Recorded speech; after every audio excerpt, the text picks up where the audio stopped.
In our previous lecture, we talked about all the things you need to think about when considering rehab. So now let's have a look at what a plan might be. You can include any or all of the following, but I wouldn't recommend all. Strength exercises, stretching, mobility, proprioception, heat, cold, self-massage, and recommended lifestyle or other changes. Let's have a look at each individual element. Strength exercises can be broken down into non-weight bearing, partial weight bearing, and full weight bearing. You can have isometric, eccentric, or concentric exercises. I've listed them from the easiest to the hardest. You would give your client sets and reps, so for example 3 sets of 10.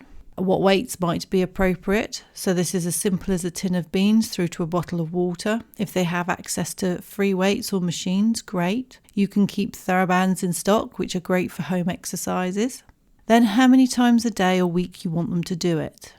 What they should expect to feel and what they shouldn't expect to feel. Reasons to increase the weight, decrease the weight, or stop. The fun one here sometimes is getting the client not to overdo it. Less is often more, and too much can make the problem worse. You sometimes get people that try and rush healing, thinking more exercise will make things better. These are usually people who do a lot of exercise. To try and get them on board so they don't overdo it, explain how rest is as important as exercise itself, and what the likely outcomes are of pushing it too hard. Stretches next. As I've probably mentioned before, there is a lot of controversy around stretching. Some people are for it, others against. Some theories look at animals saying that they don't stretch. Well, they do, but not like humans stretch a quad. If you have a look at a cat or a dog, or even yourself when you wake up in the morning, look at the form of stretch. It's more of a contracted whole body stretch. This is known as pandiculation and is an involuntary stretch.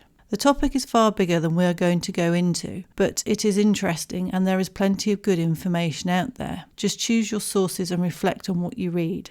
If you decide stretching is right for your client, what type of stretching? Passive, active, or dynamic? How long should they hold the stretch for? And in the case of dynamic stretches, how many repetitions? How many times a day or week? Next is mobility exercises. Mobility is the controlled movement at the joint.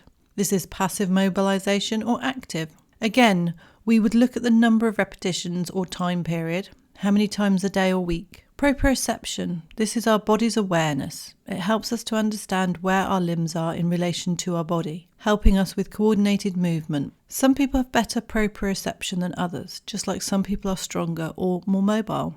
You will again have to decide what stage to start at. Eyes open, eyes closed. You'll be surprised what difference that will make. Or on an unstable or stable surface, one-legged or two-legged. Again, how long and how often? What about hot or cold? Should they do either, neither, or both? What can they use? Hot water bottles, the specialist packs, frozen water bottles, which are great for treating the feet. How do they do it? How often per day, per week? Self-massage can be helpful to loosen things off or reduce pain. You would need to explain and demonstrate how to do it. Offer suggestions of what could be used: hands, spiky balls, tennis balls, something like a hard lacrosse ball, massage stick, rolling pin, or foam roller, to mention but a few. I'm always very careful when suggesting tools which have no give in them, like a lacrosse ball or rolling pin. I would only suggest these to certain people, and again, how many times a day or week and for how long, or just when it's playing up? Changes to lifestyle or other changes. This can be almost anything from checking the age and the state of their mattress to looking at the way they sit, drive, their workstation setup, the way they play the guitar, you name it. Look at the equipment for their sport, like their running shoes, the size of the grip of their racket, height of the saddle on their bike. In many of these cases, I will refer them to a specialist. I know nothing about choosing the right running shoes or setting up a bike correctly.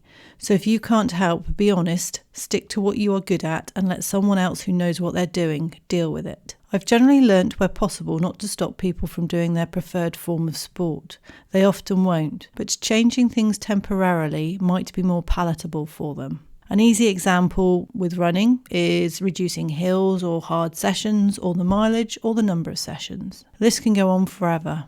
I found chatting about these things during treatment yields the best results on the topic, both in finding a potential change and offering up solutions. Don't assume it's one thing that's causing the problem either. It could very well be a combination of things.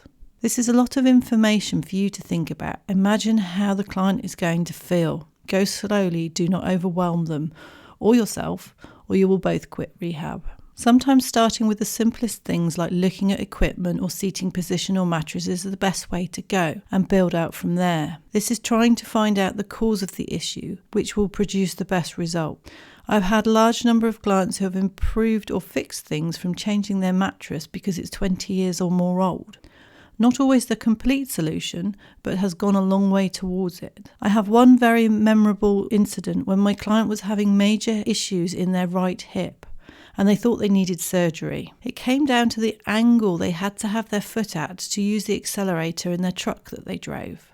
This was down to the design of the truck, and we had to jerry-rig a solution, but the hip pain went away and no surgery. You have now finished all your tutorials on Unit 3. There are further resources available in the resource section. You can now complete the quiz associated with this section.